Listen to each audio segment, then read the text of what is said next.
Hello my YouTube family, welcome back to my channel CH के classes. आप लोगों के सपोर्ट से हमने 500 प्लस सब्सक्राइबर्स कंप्लीट कर चुके हैं और आप लोगों की डिमांड से काफ़ी सारे मेरे पास इंस्टाग्राम पे DM आ रहे थे, तो हम एक टॉपिक लाए हैं, केस स्टडी सॉल्व कैसे करें। तो आज हम इसी के ऊपर पूरी वीडियो बनाएंगे और आप लोगों को बोर्ड के पेपर से पूरा करके भी दिखाएंगे, तो प्लीज़ आप लोग एंड तक जुड़े रहिएगा। तो अब हम शुरू करते हैं।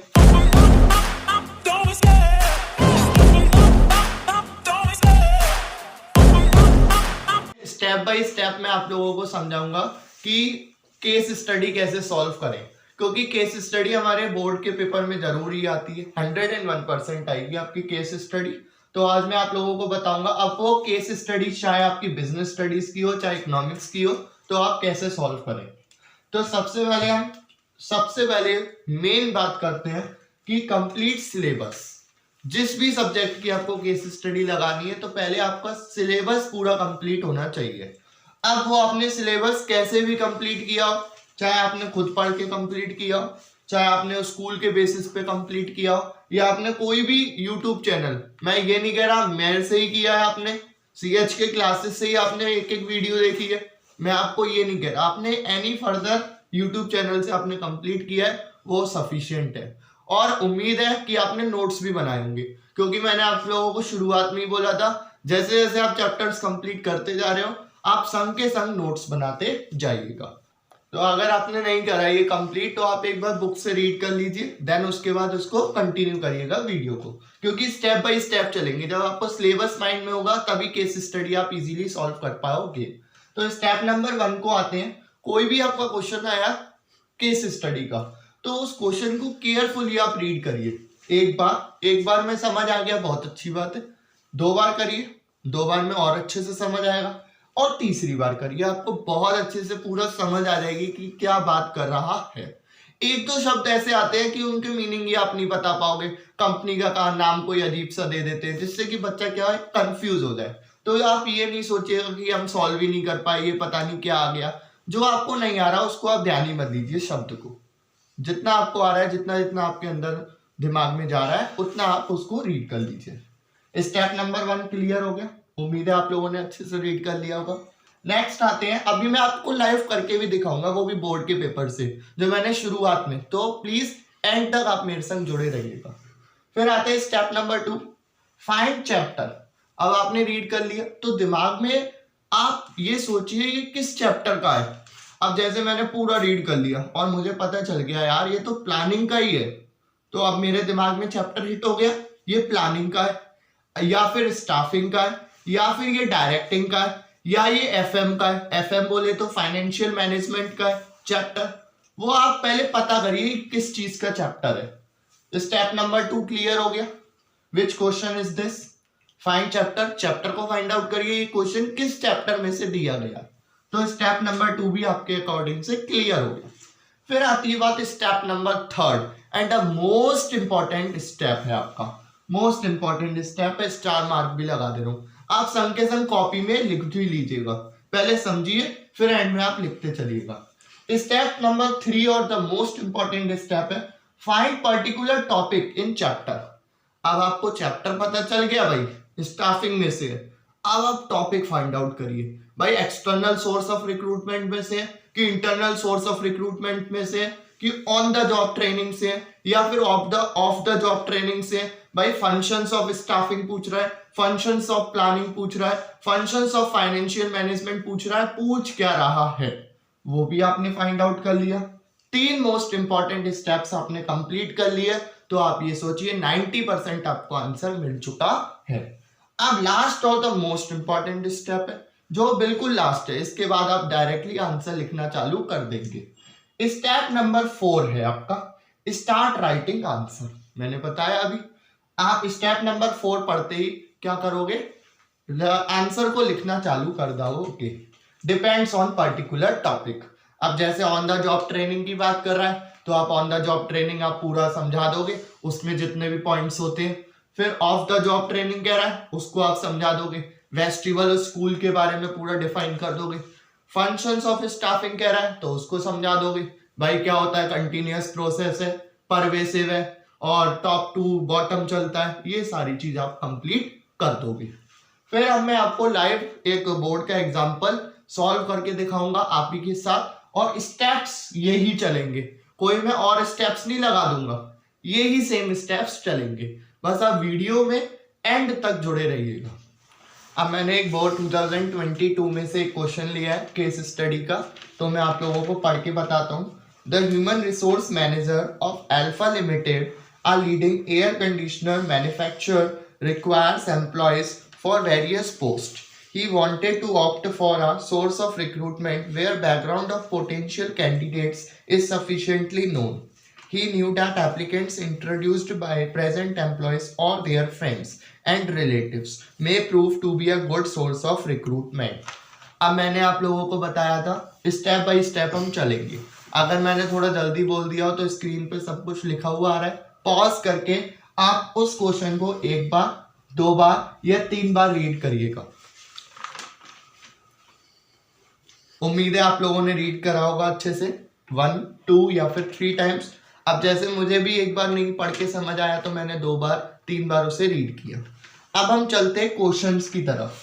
सबसे पहले जब मैंने रीड करा तो फिर क्वेश्चंस की तरफ से पहले हम ये देखते हैं कि सबसे पहले find chapter which question is this.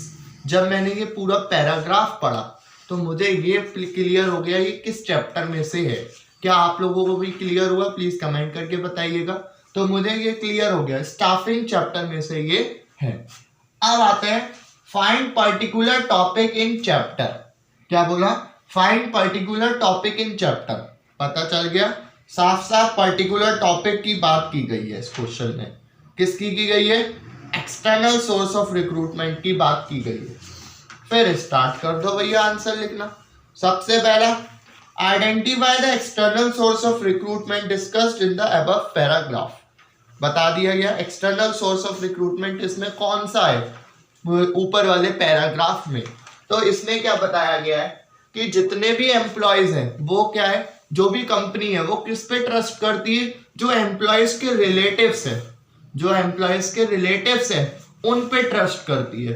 अगर आपने मेरी वीडियो देखी हो स्टाफिंग की तो मैंने एक पॉइंट बताया था, जब भी कोई एम्प्लॉयज ऑलरेडी कंपनी में वर्क कर रहा है और वो अपने किसी रिलेटिव्स को प्रेफर करता है कि आओ मेरी कंपनी में जॉब करो, अब मेरी कंपनी में ज्वाइन हो आप लोग, है ना, जो जिसमें मैं ऑलरेडी काम कर रहा हूं, तो ये कौन से पॉइंट में आता है? Recommendation from present employees.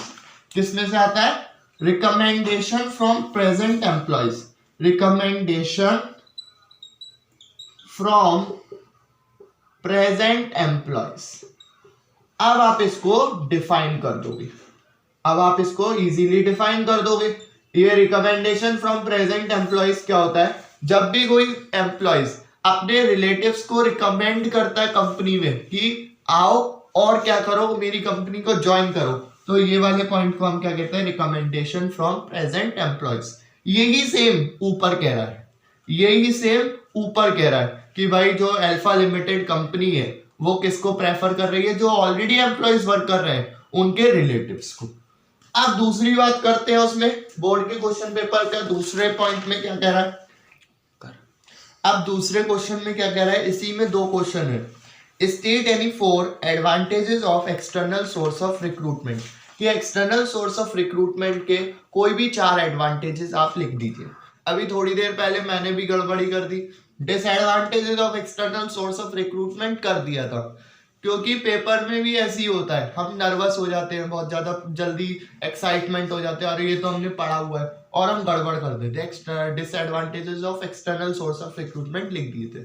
फिर भी आप लोगों को काम आएगा, आप लोगों को पता चल जाएगी डिसएडवांटेजेस क्या होते हैं। क्वेश्चन में आपको दोनों पूछ लेगा, एडवांटेजेस क्या होते हैं भाई, डिसएडवांटेजेस क्या होते हैं, तो आप लोगों का ही फायदा है। तो अब हम शुरू करते हैं, advantages of external source of recruitment क्या है। तो एक्सटर्नल सोर्स ऑफ रिक्रूटमेंट होता क्या है वो तो आप लोगों को पता ही होगी। मैंने सबसे पहले आप लोगों को बताया कि केस स्टडी सॉल्व कैसे करें, सबसे पहला स्टेप मैंने बताया था। उम्मीद है आप सब लोगों ने सिलेबस को कंप्लीट किया हुआ होगा। तो शुरू करते हैं हम एडवांटेजेस की। सबसे पहला फ्रेश टैलेंट। जब हम एक्सटर्नल सोर्स ऑफ रिक्रूटमेंट करते हैं, बाहर से एम्प्लॉयज को लाते हैं, तो नए नए जो भी उनमें टैलेंट होती है, खूबियां होती है, वो आती है हमारी कंपनी के अंदर। दूसरी चीज क्वालिफाइड पर्सनल आते हैं भाई, क्वालिफाइड। अगर एमबीए की डिग्री उसने प्राप्त की होगी तभी वो हमारी कंपनी में आ पाएगा, ऐसे ही कोई नहीं आ पाएगा। क्लियर है ना। तीसरी चीज क्या आता है, कॉम्पिटिटिव स्पिरिट। उसने पूरी सोसाइटी से वो लड़ा होगा तब आया होगा, क्योंकि जब ड्यूरिंग रिक्रूटमेंट काफी सारे लेटर्स आए होंगे बट उसी को सेलेक्ट किया गया। क्यों? क्योंकि उसने कॉम्पीट किया सब लोगों से। नेक्स्ट आता है लेटेस्ट टेक्नोलॉजिकल नॉलेज। उसको अभी की लेटेस्ट टेक्नोलॉजिकल नॉलेज होगी भाई, वो कंप्यूटर चलाना भी जानता होगा और न्यू स्किल्स जानता होगा, न्यू लैंग्वेज जानता होगा। तो इसलिए क्या है, ये आप सारे पॉइंट लिख दोगे। अब आप बोलोगे ये भैया सारे पॉइंट्स लिख दिए काम खत्म हो गया, नहीं। अब आपने ये पॉइंट्स लिख दिए, इसके अंदर आप उसको एक्सप्लेन करोगे बारी बारी। तो उम्मीद करिए आपके फुल मार्क्स आएंगे केस स्टडी में। अब मैंने आप लोगों को ये सब समझा दिया, फिर भी अगर आपको कुछ समझ नहीं आ रहा तो प्लीज कमेंट करके बताइएगा। आपको कोई चैप्टर दोबारा से चाहिए, दोबारा से एक्सप्लेनिंग चाहिए तो भी आप कमेंट करके मुझे बताइएगा, ठीक है ना। और अब हम इसको कंप्लीट करते हैं। एक और क्वेश्चन मैं आप लोगों को बताता हूँ सेकंड, उसका आप आंसर मेरे को कमेंट में दीजिएगा। गलत सलत आप बताइएगा जरूर, मैं उसको करेक्ट करूँगा। फिर अब हम शुरू करते हैं नेक्स्ट, एक और क्वेश्चन लेते हैं बोर्ड 2022 से। The human resource department of Oberoi Airlines Private Limited has recently selected 11 pilots. The new pilots have to handle dash equipment. For this, the human resource manager wants to design an off-the-job training program, which will help them to improve their performance on their jobs. Identify and explain the method of training that can be used by the company in the given situation. वही करना है, सारे steps आपको वही follow करने हैं। सबसे पहले क्वेश्चन को रीड करिए 1 बार 2 बार 3 बार, समझ आ जाएगा। दूसरा स्टेप क्या लगाना है, फाइंड चैप्टर तो भैया पढ़ के ही हमें सवाल आया था कौन से चैप्टर में से है, स्टाफिंग चैप्टर का ये क्वेश्चन है। टॉपिक फाइंड आउट कर लो, ऑफ द जॉब ट्रेनिंग है, कौन सा है, ऑफ द जॉब ट्रेनिंग। फिर उसके बाद आप कह रहा है कौन सा मेथड इनको यूज करना चाहिए, तो भैया आप सोचिए ऑफ द जॉब ट्रेनिंग में एक ही तो मेथड था, वेस्टिबल स्कूल। पूरा आप इसको एक्सप्लेन कर दीजिए। वेस्टिबल स्कूल में क्या था, जब एम्प्लॉइज कोई ऐसी चीज होती है बहुत ज्यादा, कोई महंगी डिवाइस है, उसको यूज करने से पहले वो क्या करते हैं, एक मॉडल को तैयार कर देते हैं। पहले आप उसको यूज करिए देन ओरिजिनल यूज करिए, तो आप पूरा एक्सप्लेन कर दोगे।